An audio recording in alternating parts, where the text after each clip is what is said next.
In the Middle Ages, healers would conjure up evil spirits or magical spells. Now, in the 21st century, it seems they turn to black holes and, above all, quantum physics.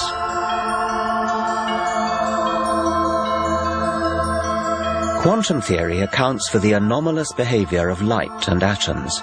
It's astonishingly accurate, but notoriously difficult to grasp. But Deepak Chopra, who once qualified as a doctor, has seized upon quantum jargon and applied it to healing. He claims disease can be caused and cured by a shift in consciousness. If you believe in a rock, you're automatically believing in God. Chopra has managed to become a one-man alternative health industry. He's worth up to $75,000 per lecture, and in this era of self-absorption, he claims Michael Jackson, Madonna, and Hillary Clinton as followers. If you feel genuinely attractive, you'll attract other people to you.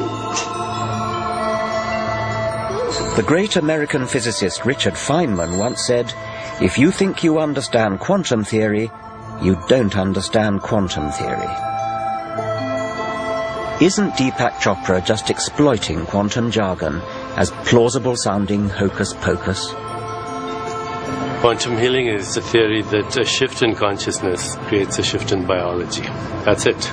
We try and get into every aspect of a patient's life, their relationships, their hopes, their dreams, and then we combine it with a ritual of deep meditation, massage, and really a lot of spiritual counseling, including the fear of death. We think that many times patients feel healed even though they may die from a disease if they learn to go beyond their personal fear of death. And you can never do that unless you have a patient have a spiritual experience. Where did the quantum theory come into that? Oh, it's just a metaphor, just like an electron or a photon is an indivisible unit of information and energy. A thought is an indivisible unit of consciousness. Oh, so it's a metaphor for a unit. It's nothing to do with quantum theory as in physics. No, I think quantum theory has a lot of things to say about observer effect. There are a school of physicists who believe that quantum leaps, for example, are examples of discontinuity, and creativity in consciousness is also an example of discontinuity, and that healing may be a biological phenomenon that relies on biological creativity, that at very fundamental levels it may be a discontinuous phenomenon. It's something unpredictable that happens in the proliferation of uncertainty. So it sounds like a sort of poetic use of the word discontinuity. It's actually confusion, isn't it, to bring in quantum theory other than as a metaphor. But it sounds as though you're both doing it as a metaphor and a little tinge of something like what physicists are talking about as well. Well, I think there's controversy. The aficionados in the world of quantum physics have somehow hijacked the word for their own use. Oh, okay.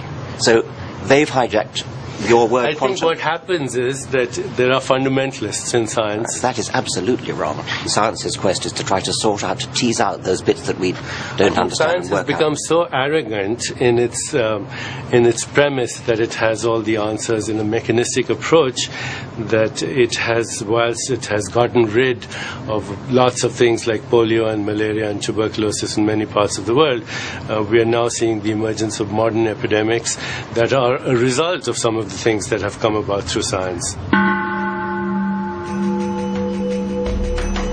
Chopra at least wears his disdain for Western science openly.